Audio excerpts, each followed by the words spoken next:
Hey everyone, I hope that you all had a great week so far. There's been some really great news to come out of Washington this week, but before we get to that, I want to address the loss of one of Florida's finest, a member of our own community, Florida Highway Patrol Trooper Joseph Bullock. As probably most know, early Wednesday morning, Trooper Bullock was shot in the line of duty while assisting a disabled vehicle in Martin County. Trooper Bullock, he spent his entire career protecting people of our community, his family, people that he had never met before in his life, serving as a dedicated member of the Highway Patrol for over 19 years. Before that, he served in his country, our country, in the United States Air Force.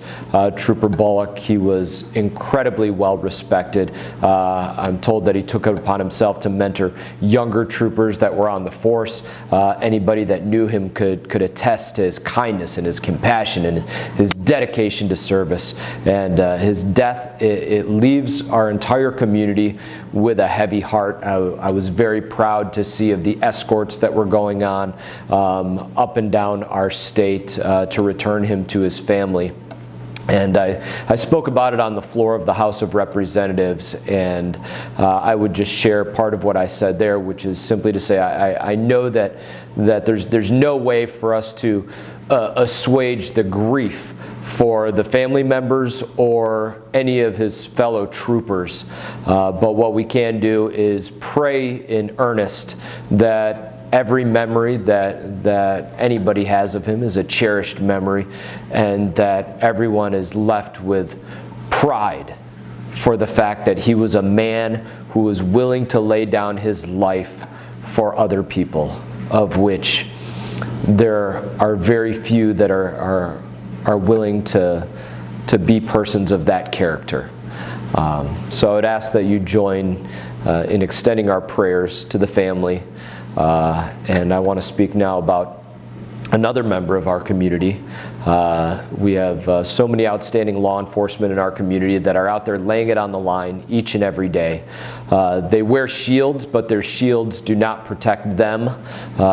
They become targets because of the shields that they wear daily in protection of others. And I want to speak about Deputy Shawn Green, who is a 20-year veteran of the Martin County Sheriff's Office, who was struck by a vehicle while assisting a driver of an overturned vehicle.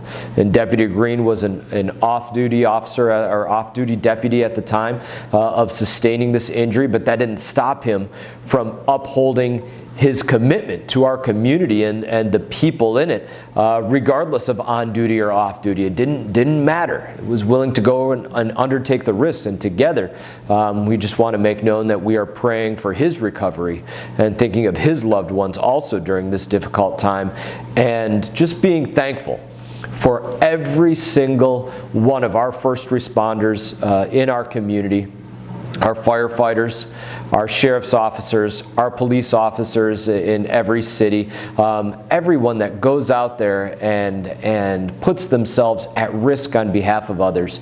Your work, it doesn't go unnoticed.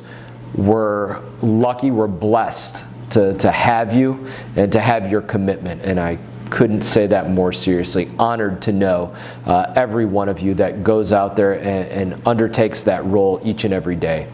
I want to shift gears now to what's gone on in Washington this week. Now, this week, President Trump delivered the State of the Union address. It was a positive, uplifting message of the great progress that's being made for our country, the United States of America, the place where we live, where we reside, where we defend, where our homes are, the place that we are allowed to be proud of seeing advance. And I want to give thanks to our great president for his work over the last few years that was documented in the State of the Union address. The work on our economy is booming. Our military, making sure that our military men and women have every tool that they need to go out there and deliver it to our enemies on the battlefield, for going out there and securing our border, making sure that everybody that is here within our borders is safe from those that wish to come across illegally with whatever crime might come along with those illegal crossings. As President Trump said in his speech, the best is yet to come. And I believe that. And I'm going to bring this back to something that my father said to me when I was injured. It was one of the most important things that was said to me. He said, you know, it doesn't matter what happens to you, no matter what, your kids are always looking at you, trying to figure out how to go out there and live their lives. And you have to make sure that every single day when you go out there, you make sure that the best is still in front of you. If your life's work is defending this country, then make sure the best defense that you give is still in front of you. Make sure the best that you do is out there the next day and the next day. And that's the amazing thing about this country. It's what America means to me, that every single day that we wake up under our red, white, and blue flag, we are not stuck where we were yesterday or where we were the day before. We wake up with the opportunity to make what we want to of each and every day, and nothing can get in the way of that, and especially our government should never get in the way of that. Now,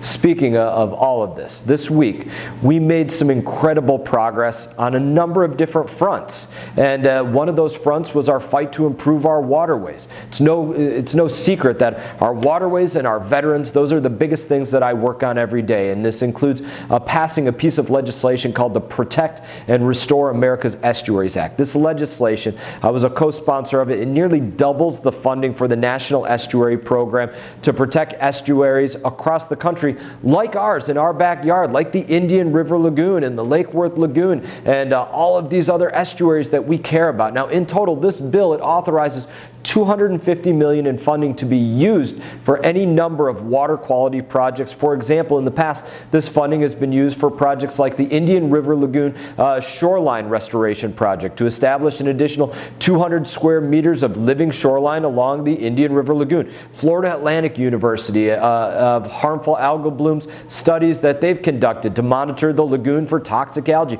Florida Oceanographic oyster restoration, education and discovery to restore oysters in the Indian River Lagoon and educate residents about oyster reefs, the ecosystem services they provide, and the importance as a habitat. These are all things that have been a part of it, and those are just a few examples of what's gone on locally. There are tons of other water quality projects that have been done, like assisting with septic to sewer conversions, dredging, and so much more. The Indian River Lagoon, it's home to one of the most diverse ecosystems in our entire country, and it's just one of the countless reasons that we need to do more to protect and to restore it, and working together to pass this legislation. It was a big win in our fight to improve our water qualities, our home, those waters in our backyard, what our children and grandchildren and our families go out there and play and recreate in, where restaurants sit on top of, and businesses, and where people go and boat and play.